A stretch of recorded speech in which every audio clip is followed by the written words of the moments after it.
glad it's done, or just say I'm angry as an understatement. The closing chapter for Matthew Perry's mother, Suzanne, and his stepfather, Keith Morrison, swarmed by cameras as they left the Los Angeles courtroom.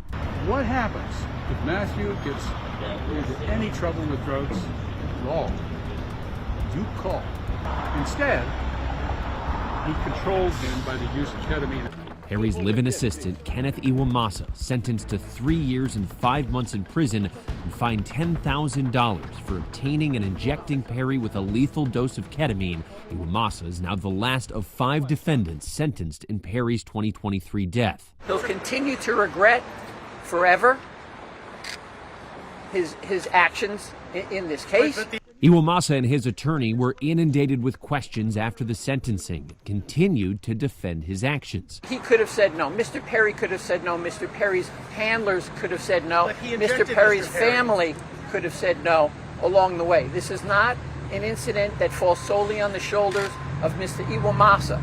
But Mr. Iwamasa injected Mr. Perry. At Mr. Perry's direction, he injected Mr. Iwamasa. Yes, at his boss's direction. Iwamasa was facing up to 15 years in prison, but based on a number of factors, like participating in the prosecution and giving crucial information that convicted the other co-defendants, it was the government who requested 41 months, or a little under 3.5 years. And the judge went in line with that. Her words, he was reckless, but he's probably far more than that.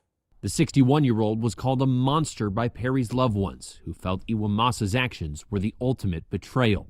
Keith Morrison addressing Iwamasa in court, saying, because you were living a dandy life, you were in control of one of the most famous people in the world. According to prosecutors, Iwamasa knew Matthew Perry since about 1992. They were friends, acquaintances back more than 30 years ago. And then in 2022, he becomes Matthew Perry's assistant. He's making $150,000 a year. He seems intimately involved in almost everything that's going on in Perry's life and Perry's career. And devastating new details have emerged as prosecutors allege in court documents that Iwamasa lied to investigators numerous times and tampered with evidence after discovering Perry dead in his jacuzzi. Prosecutors accuse Iwamasa of obstructing their investigation. They accuse him of hiring somebody to clean up the house, to discard ketamine vials. Perry's family, in letters to the court, detailed their pain. What really struck me is, as a judge reading that statement and seeing what Matthew Perry's mother wrote, it's not only the words of a mother who is heartbroken at the loss of her son through an overdose she describes, of somebody who the family trusted to help Matthew on his road of trying to live a life of sobriety. Iwamasa received the second highest sentence in the case after Jasveen Songha, a convicted drug dealer nicknamed the Ketamine Queen, who often posted photos on social media depicting her high-end lifestyle. The Ketamine Queen got the highest sentence of any of the 5 co-defendants in this case. She was hit with 15 years in prison. 2 of the other 5 are doctors who lost their license. One was granted probation, avoiding any prison time, and another 2.5 years in prison. Then there was Eric Fleming, who was given 2 years of prison for his involvement in the death of Matthew Perry. Requesting 2 additional units and a supervisor respond to Bluesdale Drive. The beloved actor's death rattled Hollywood and beyond in October of 2023. We're learning more about Perry's final hours. Known around the world as Chandler Bing on Friends. I'm Chandler. I make jokes when I'm uncomfortable. He spoke with Diane Sawyer in one of his final interviews about his struggles with substance abuse. How will we know when you're in trouble, when you're not okay?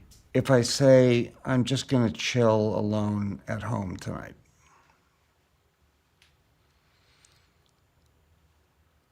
And part 2, the other thing, is if I ever say I'm cured.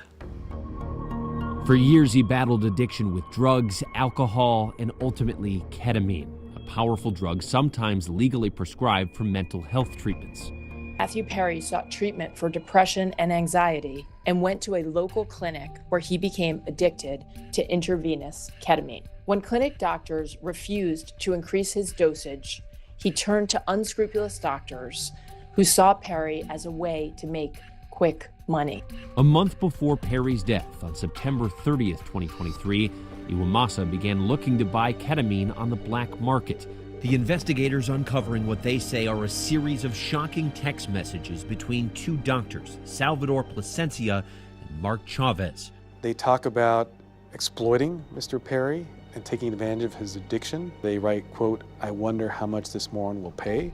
According to the indictment, on that same day, Plasencia made a house call to the Pacific Palisades, delivering ketamine and showing Perry's assistant how to inject him at home. Iwamasa has no medical training, so he had to figure out and learn how to inject this ketamine into Matthew Perry, and that it was allegedly Dr. Plasencia who said, "I will show you."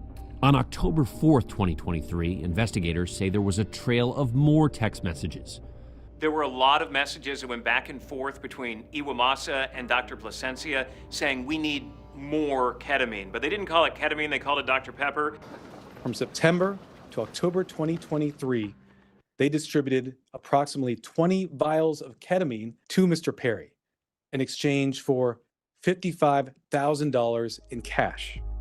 And finally, on October 28th, it would all come crashing down. As investigators say, Iwamasa gave Perry 2 shots of ketamine before 12:45 p.m.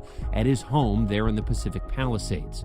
Shortly after 1 p.m., Perry asked Iwamasa to prepare the jacuzzi and, quote, "shoot me up with a big one." The big one would be Perry's last. Matthew Perry's family are really detailed in talking about the way that Iwamasa conducted himself. In the minds of the family, this is real treachery. This is somebody who they perceived was there as an angel, to be there to be Matthew Perry's aid in staying clean and sober. Perry's mother, Suzanne Morrison, writing, "We trusted a man without a conscience, and my son paid the price." But Matthew Perry's memory continues to live on.